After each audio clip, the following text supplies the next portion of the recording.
Let me first welcome the diplomatic community representatives, many of your ambassadors to the United Nations in Geneva. Special welcome to you.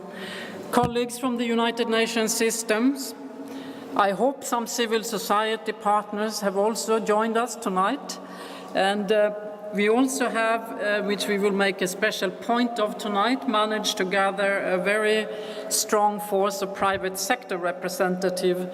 And what we are gathering here today is to take note of the International Day for Disaster Reduction, the 13th of October, for the first time the 13th of October, but forever the 13th of October from now on. So please get that into your calendars every year. And this happens to be combined with 10 years of work of ISDR, and many of you, I know, was not only there when ISDR was created, but you have certainly worked along with the ISDR family, and it's a very large family, for the past 10 years to make possible to look back on a few of the achievements. And we also take note of the 5th year of work on the Yoga Framework for Action. The Yoga Framework for Action was agreed by many of you who are here today in the Yoga Prefecture in Japan in January 2005, just 3 weeks after the Indian Ocean tsunami, which gave it a very, very special impetus and a strong political commitment to work together to reduce risk. And let me also particularly thank today the Swiss government, not only a strong supporter from not only ISDR but also IDDR time, represented here by one of our most loyal friends and combatants, Mr. Tony Frisch, who will speak to you in a little while.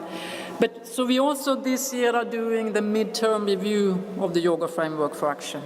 And that, I think, is a particularly important opportunity to take stock of what we have achieved.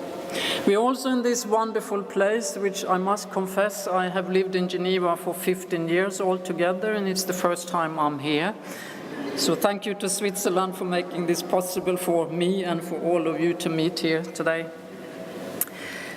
So tonight I will just give a few words of introduction, and then I will be your master of ceremonies to introduce the many important friends we have here to speak to you tonight. As we just saw on this film, the theme of our next campaign is Resilient Cities, and the catchphrase is, "My city is getting ready," hence the question to how can we all contribute to make our city ready. The numbers that we demonstrated here to you of an extraordinarily disastrous year with well over 200,000 people killed, huge numbers of losses, and I think what we have in our mind as we meet here tonight is, of course, the floods in Pakistan and the Haiti earthquake, but there are also ongoing flooding everywhere in the world. We just have reports from Vietnam, the worst floods in 20 years, hundreds of thousands of people affected, houses collapsing. We also have West African floods. This has happening now several times every year already now. 1.8 people affected and causing enormous losses. So the damage and losses by disasters only this year has been estimated at $81 billion, and you know that this covers not all the losses. It covers the measurable losses, but not all these discrete losses to communities that are already poor or relatively poor, who have no insurance coverage, and that is the trend of disaster losses that we together need to capture and arrest. This year alone, many of you cover the humanitarian and relief community here. The consolidated and flash appeals that the UN is launching amounts to already $11.5 billion US. Out of these $11.5 billion US, we have some of the largest emergencies in decades, which is the Pakistan floods, an appeal of $2 billion, and the one for Haiti on $1.5 billion for the earthquake.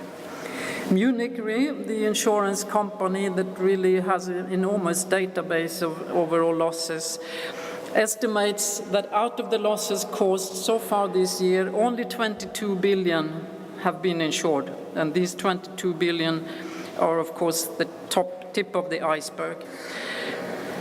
More lives are being saved. We very often can say that, even though this year has been a particularly distressing one. But countries have better preparedness systems. They got better early warning systems.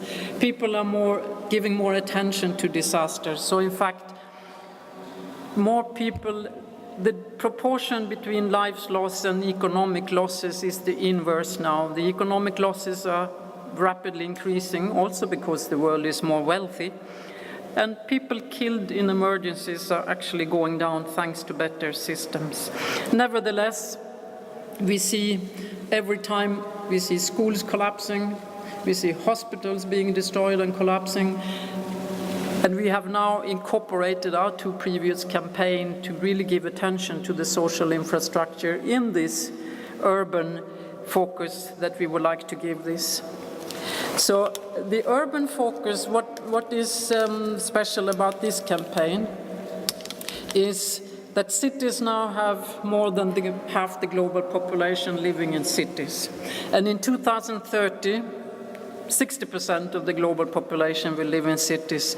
And in Latin America, this process is moving much faster than the average 60%. So in the Americas continent, you will have 85% of all people living in cities in a couple of decades. So urbanization in itself is, of course, a positive thing. Everyone wants to go where there is education, cultural life, modern life, innovation, creativity, and economic growth. In fact, 100 cities in the world are controlling 30% of the global economy, just to give a sense of the power of the cities. But you also saw how disastrous it can be and how disadvantaged a country like Haiti is when disaster strikes.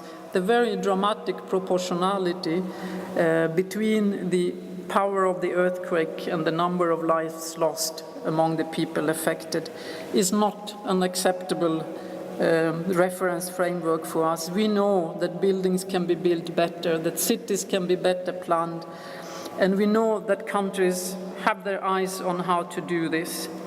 But it's not only in particularly poor countries. Remember, some years ago, we had the worst disaster in Europe for many decades, was a heat wave in France. The storm Cynthia in France just earlier this year destroyed 4,000 houses. So the message is, of course, to all of us that this is not something that happens to others. It happens to us. And the impact of extreme weather events, of climate risk is happening, and it's happening more severely because there are more of us living in a smaller space and accumulating more wealth, and therefore we have an increasing exposure. So what our campaign really wants to do is to mobilize mayors, local governments. They also want to mobilize their civil society, their private sector, and their science and technology to look at local solutions. We know a lot about global risk, but now we need to see how global risk will reduce at local level. So that's what the campaign is about. It's to give space, political space, attention to what are genuine, concrete issues for local leaders to deal with. So today, I have a very interesting list of colleagues to introduce to you. And before I go on, I would like to invite them to also introduce their perspective. My message is that if risk is going to be reduced, if we take this really seriously, it's not an issue for a little UN office to drive this. It can only be achieved if we work with national governments, regional organizations, local governments, the private sector, population, civil society, and all the other stakeholders.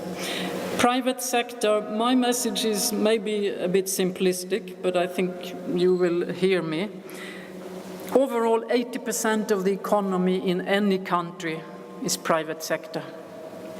So how are we going to achieve reducing risk if we don't have the private sector also not giving charity to us, but actually saying we must contribute to reducing risk? We must put our business acumen, our resources, our technology at work together in order to achieve risk reduction. Now, in order to do that, they need governments as regulators. I remember we heard last year in the climate discussions. So today we have invited to speak to whatever you choose to speak, of course, but we would like to listen to national government, represented here by our host country, Switzerland, the United Nations system. We will have Dr. Eric Laroche from WHO. We are very happy to have Mr. Michel Charot from WMO, who made it back in the nick of time from a long trip in Africa. And we have two colleagues from the private sector, Mr. Owen Douglas, who is the CEO of Willis Reinsurance and Willis Research Network, and Mr. Philippe Verge, who has a very interesting project to describe to you, but he's introduced to you today as the Small Equity Initiative, coming out of a very large business.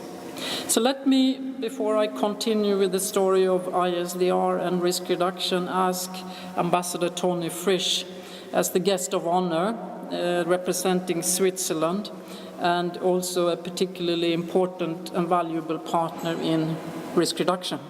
Please, Tony.